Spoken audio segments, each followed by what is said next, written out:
You said you've made your feature film Alta California for a budget of $5,000. Where did that $5,000 come from? That's right. So those $5,000 came from my savings.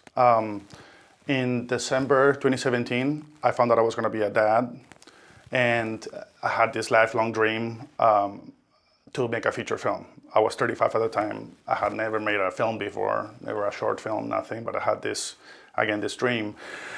And I thought, well, I'm gonna be a dad in 9 months, so I have 9 months. If I'm gonna do it, this is the time.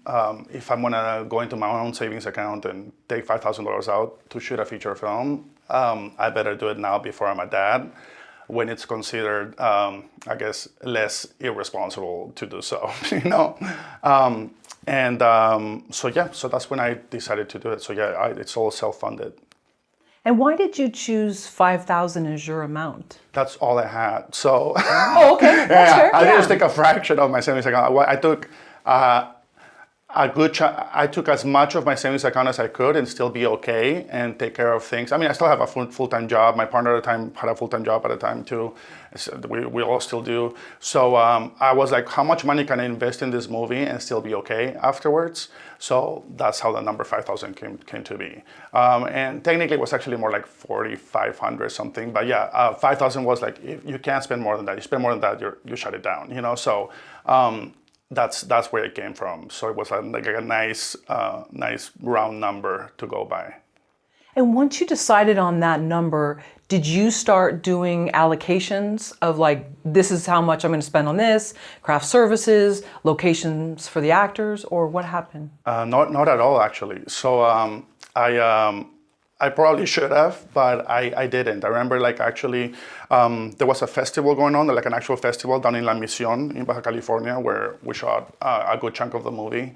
And I remember going there and just, you know, there was just a weekend. So I just spent whatever money was needed, you know, and yeah, I spent money on gas, on feeding the cast and crew, on the hotel. And from that, I kind of had like a rough idea of how much it would cost, and 5,000 is again super rough estimate, but it was more like, okay, if I spend more than 5,000, I'm gonna start getting worried, you know. So I always tell people I didn't necessarily.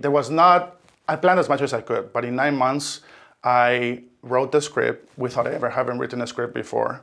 So I was learning how to screenwrite while writing the script, while casting, while location scouting. Everything was being done all at once, while taking a production sound class, a cinematography class. So everything was being done at the same time. So I actually went into the, you know, the filming of this project kind of in a certain aspect kind of blindly. I didn't necessarily have a shot list for most of it. Actually, for very few scenes I did. And yeah, I mean, if I were to be honest, did I do everything the right way? I did not. I think if I had more time, I would have definitely done a lot more planning. I just didn't have it. So it was more like I either do this or I don't. And I may not have time to take all the steps that people take before making a feature film. I definitely did not. But I think I always tell people that if doing things the right way is preventing you from doing it at all, maybe it's time to do it the wrong way and see what happens. And that's actually what I did. Yeah, that was going to be my next question. Has this always been your style? Like, once you make your mind up that you're going to do something, you do it no matter whether you have a business plan or whether you're just writing stuff on a back of a receipt from the grocery store. You're just spontaneous like that. Yeah, that's a good question. And I think you're right, actually. Once I do, I think I have a tough time making decisions, like lifetime, you know, life-defining decisions like that. But once I do make them, yeah, it's off and running for sure. Like once I do make that decision, and once I did make that decision to make a feature film, I knew that no matter what, I will make it. So at one point, I didn't have a cinematographer, so I thought I was gonna actually do it like Robert Rodriguez, you know, actually read his book, you know, Rebel Without a Crew, multiple times, and I watch every movie he's made. I've always listened to the director's commentary and the behind the scenes and 10-minute film school and all that stuff. And so when I didn't have a cinematographer, I was gonna shoot it Robert Rodriguez style. So I was gonna do the filming. I was gonna try to record with a tripod, record the sound, and then, or like a C-stand, and then I would also record like wild lines the way he did it, or do some ADR on the spot, and then try to cut it together in the end. So that's how I was gonna do it. I did end up doing some of the sound recording as well for certain scenes. Like during the festival, I did that. We shot a live festival going on in La Mission, and at the end, when my sound guy actually got sick, I ended up, recording some of that sound as well. But yeah, I was like, I do whatever I can on my own. But then as I'm doing it, as I'm planning this whole thing, people, I guess, took notice. Just conversations. They're like, "What are you up to? What are you doing?" And I'm writing my first feature film, and I talked to my friend Joe Turman, and he's in Miami. I met him doing stand-up comedy in Miami, which is how I started this whole creative journey. And I remember when we talked, he was like, "You know what? I'm filming commercial real estate right now. That's what I'm doing. I'm filming properties, so I have all this equipment. So you keep asking me about equipment, because I won't ask him questions all the time." And he said, "If you need someone to shoot it, I'll shoot it for you." So that's kind of how it came together. But I was willing to do it even without him, without a sound person, and do it everything myself. And I do think there's some value in that. I think when you ask people for help, and that's totally fine, of course, to ask your friends for help. But I think if you decide to do something and decide no matter why you're going to do it, whether people help you or not, there's something very attractive about that to people. And they're like, "You know what? This guy's going to do it. It's not like he needs me to do it. He's going to get this done, and I want to be part of it." So I think that's how that came together. And it kind of worked out. I love that. I'm wondering though, why did the knowing that the baby was on the way was the kick in the pants? Because you'd done stand up, so you'd been in front of a crowd, taking punches or whatever from fans. How come it took you this long? So it's funny because I didn't start my creative journey until I turned 30. And I was in the middle of a master's in international education at the point. I have a bachelor's in biology. I don't have any film background really at that point. So I was during my master's, I turned 30, and I thought I only knew of Ray Romano. I knew that he had started doing comedy at 30. So, and again, another lifelong dream, both stand-up and film. And I actually found a book from 10 years before that where I had written jokes down, and it was called my stand-up comedy book or whatever. And I had written all these jokes, and again, a lifelong dream. So I turned 30, and again, also going through that crisis of turning 30, I guess, and thinking, what am I going to do? And having this secret that I hadn't told anybody that I wanted to try it. So I did my first open mic at 30 in Miami, and that was a 5-year journey. So I did that. While doing that, my second dream was to make a feature film one day. And I remember once I finished my master's in international education, I enrolled at the Summer Film Institute at UCLA. So it's a summer program. So I thought, you know what, I have all these student loans. Why not for once study something I actually care about, instead of what I thought I was supposed to do. And, I studied biology to be a doctor, and then I didn't want to be a doctor. I started international education to be a teacher, and I realized I no longer really was that interested in teaching anymore. So I thought for once, let me go study something that actually I'm passionate about. And since I already started pursuing stand-up and was doing well, I thought, let me do this as well. So at 31 or so, right after I finished my master's degree, I enrolled in the Summer Film Institute, and it was a 6-week program at that point. So I was 31. The youngest kid was 19, and the oldest was in his 50s. It was a wonderful program. I met a lot of people. Actually, 2 of the people I still work with to this day and that worked on this film, I met them there. And this was back in 2014. So it was an amazing experience. And why did it take so long? Because I waited so long to allow myself to pursue these opportunities, these passions, right?